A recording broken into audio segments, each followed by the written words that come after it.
buenos días. Para mí es un verdadero motivo de orgullo estar aquí con ustedes, especialmente en este salón que tiene tanta historia, especialmente de la conectividad de nuestra región y también la conectividad de Concepción con el país a través de los ferrocarriles.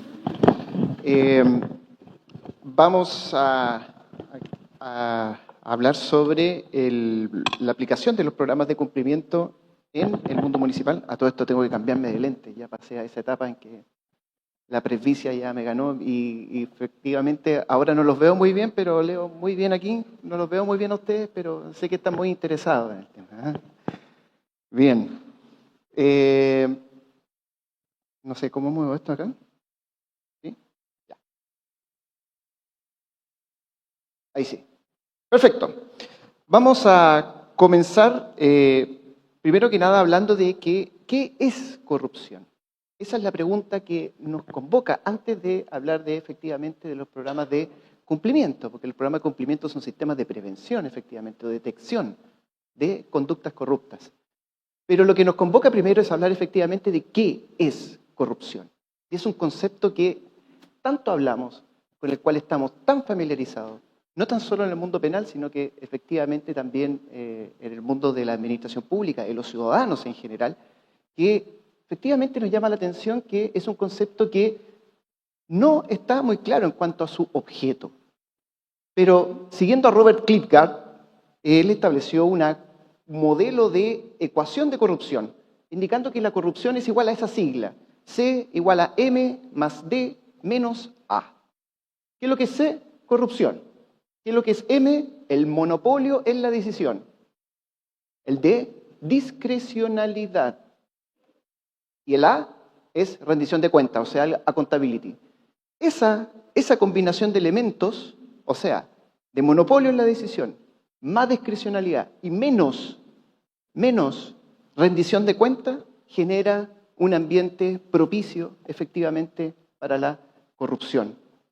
Y lo otro que indica Robert Klitgard es que la corrupción no es un delito pasional, no es un crimen pasional, es un crimen de cálculo. Es un crimen de cálculo. Entonces, por eso, efectivamente, estos programas lo que hacen es generar un sistema que permita prevenir y que permita detectarlos inmediatamente. Porque si efectivamente la persona que comete un delito de corrupción es porque realizó previamente un cálculo. Entonces, eso es efectivamente lo que estos programas permiten detectar. Entrando de lleno al concepto de lo que es corrupción, muchas veces, o el sentido común de la palabra corrupción es que asimilamos corrupción a delitos contra la administración pública, delitos contra la función pública. ¿Y será tan así? ¿Será efectivamente que todo acto de corrupción es un delito? Claro, porque hay dos cosas que son distintas, que es la corrupción administrativa y la corrupción penal. Porque efectivamente hay conductas que son contrarias a la probidad administrativa, pero que no generan responsabilidad penal, pero sí generan responsabilidad administrativa. Y eso no le quita el carácter de corrupción. Es mucho más amplio, no tan solo a la sanción penal. Eso es lo que quiero dejar en claro. Por ejemplo, el funcionario que utiliza el vehículo fiscal para efectos particulares, sin duda no es un delito, pero es una conducta que es contraria a la probidad y que genera responsabilidad administrativa. Por cierto lo es, efectivamente. ¿Cuál es la situación actual de nuestro país respecto a la corrupción? Hay cifras y hay casos judicializados que determinan efectivamente que estamos en una situación algo preocupante. Este es el momento en el que hay que tomar efectivamente medidas. ¿Cuáles son además de esos ambientes propicios para la corrupción, qué es lo que se ha detectado en nuestro país? Que efectivamente pueden haber situaciones de opacidad, o sea, de que no es de todo transparente, hay una baja exigencia de la rendición de cuentas y escasa supervisión o fiscalización que a veces es efectivamente poco efectiva. En nuestro país se aplica una encuesta que es de Transparencia Internacional, que es sobre el índice de percepción de la corrupción, que en el año 2024 nos otorgó a nosotros como país, entre el índice de percepción de corrupción, un puntaje de 63 puntos.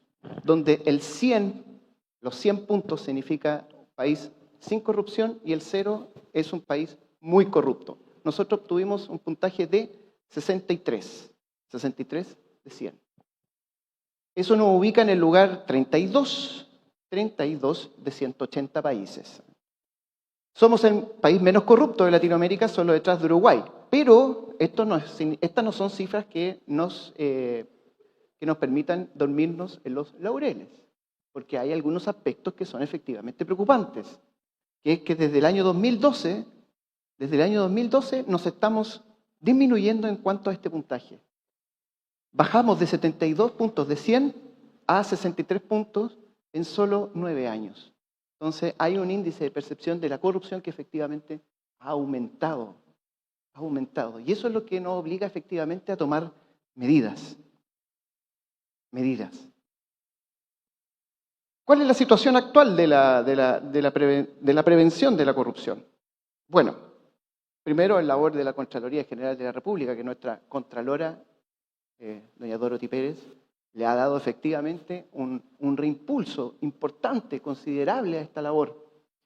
De hecho, una de sus primeras medidas, bueno, además de la que conocemos sobre el tema de las licencias médicas, pero una de sus primeras medidas fue efectivamente la de revivir la antigua división de gobiernos regionales y municipales, que quizá haya pasado desapercibida, pero es una decisión que es efectivamente muy, muy relevante, porque involucra una decisión de realizar una fiscalización mucho más intensa. ¿Intensa en qué sentido? A enfrentar esa general exención del control preventivo de legalidad de los actos de las municipalidades, porque las municipalidades, recuerden ustedes, los actos de las municipalidades no tienen el trámite de toma de razón. Entonces no hay un control ex ante. Los controles son efectivamente ex post, pero no por eso se va a inhibir la Contraloría en efectivamente ejercer un control de fiscalización en ese sentido. Bueno, el artículo 53 de la Ley Orgánica Constitucional de Municipalidades establece efectivamente ese punto. A nivel de Constitución, bueno, el artículo 8, que está dentro de las bases de la institucionalidad, establece claramente la obligación de los funcionarios de hacer efectivo el principio de probidad, y es una obligación que se impone constitucionalmente a todos y a cada uno de los funcionarios de la administración del Estado, centralizada, desconcentrada, descentralizada también. Y por supuesto también respecto de la transparencia.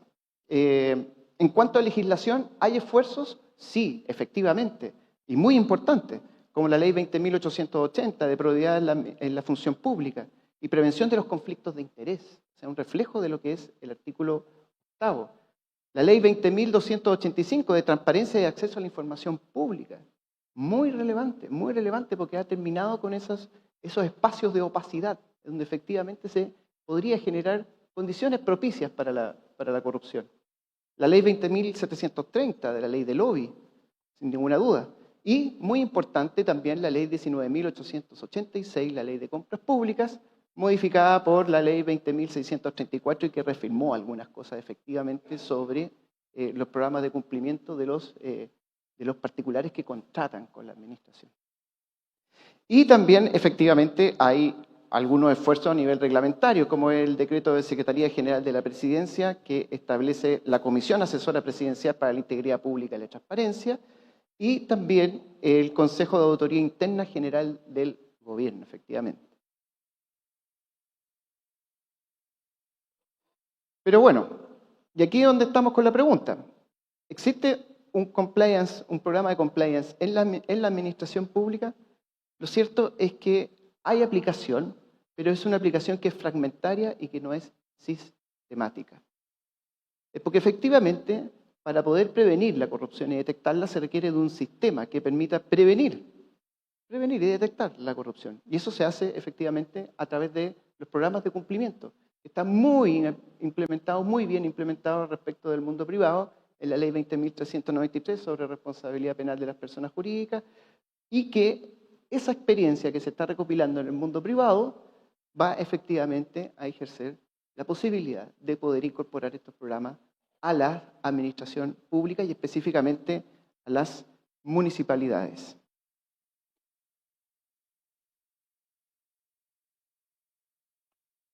hay programas de cumplimiento en la administración pública respecto de la administración que son internos y otros que son externos. Los internos, hasta el momento como administración, no me refiero solo a las municipalidades, sino que como la administración del Estado, tenemos el Consejo de Auditoría Interna General de Gobierno. También contamos con el Servicio Civil, que también colabora en muchos aspectos respecto a la elaboración de los códigos de conductas de ética. También efectivamente la declaración de intereses y patrimonios que ha permitido detectar las situaciones de conflictos de interés.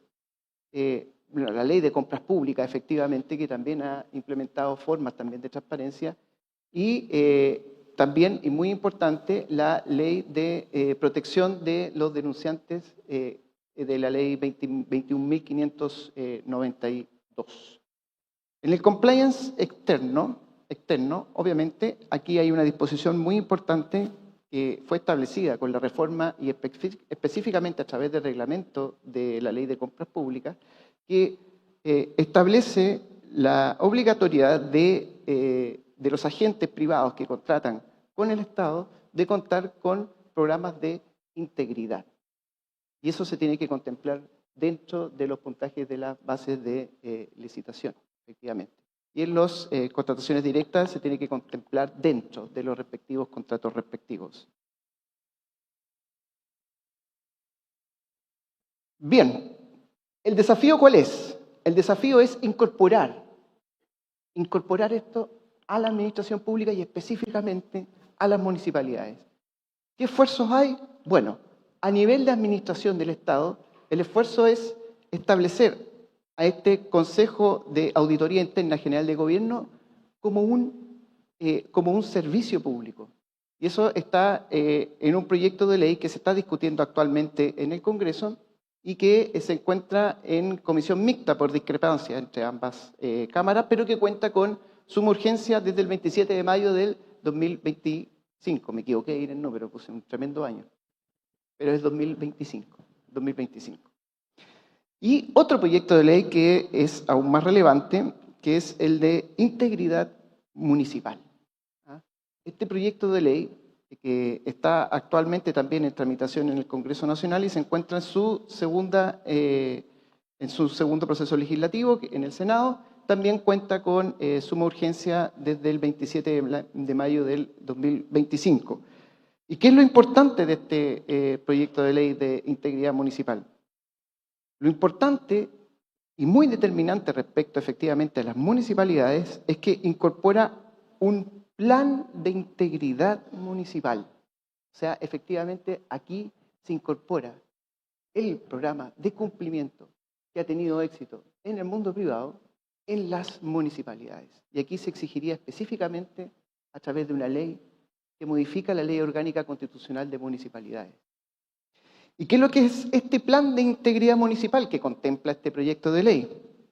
Primero, el plan de integridad municipal exige un manual de prevención de delitos funcionarios.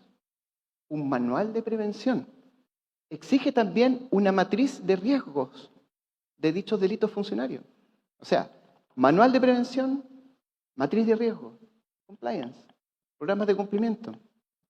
También exige una política de integridad pública, una política anticorrupción, y la tiene que elaborar el mismo municipio. Un código de ética, también. Un canal de consultas, así como también un canal de denuncias, siguiendo, por supuesto, la experiencia muy favorable que se ha tenido a través de la ley Karim, por ejemplo. Y establecer un procedimiento de rendición de cuentas. ¿Qué es lo interesante, además de este plan de integridad municipal que contempla este proyecto de ley? Es que tiene una vigencia de 4 años. De 4 años, pero con una evaluación periódica, constante, de su evaluación y efectivamente de su ejecución. Y además expresa que en su elaboración, que debe ser elaborado por la alcaldía, pero aprobado también por el Consejo Municipal, se exige que cuente con instancias de participación ciudadana, cuente también con la referencia de la experiencia que ha tenido el municipio y sus funcionarios en cuanto a a las situaciones de denuncias administrativas y también las denuncias de carácter penal. Y por supuesto también la posibilidad de coordinar con otros servicios públicos que también están relacionados con este tema. Así que se contempla un plan de integridad municipal y también efectivamente un oficial de cumplimiento, un funcionario que sea responsable del plan de integridad municipal. O sea, contempla un programa de cumplimiento y un oficial de cumplimiento dentro de la estructura municipal. Un funcionario que efectivamente será designado por el alcalde, pero también con el acuerdo del consejo y que se va a preocupar efectivamente, su función va a ser la de supervisar el cumplimiento de este plan de integridad municipal. Y efectivamente también se le da la posibilidad al mismo consejo municipal de fiscalizar cómo se está implementando, cómo se está aplicando este plan de integridad municipal. El mismo proyecto efectivamente también contempla el reforzamiento de las unidades de control, ¿ah? Con la posibilidad de poder realizar auditorías con dependencia del alcalde y de Contraloría para poder efectivamente lograr realizar auditorías, gestiones de manera efectivamente independiente. Y esos son los desafíos que contamos por ahora. ¿Ah? La posibilidad efectivamente de poder implementar estos programas de cumplimiento en las municipalidades, pero que se va a hacer efectivo a través de un proyecto de ley que se está discutiendo actualmente en el Congreso.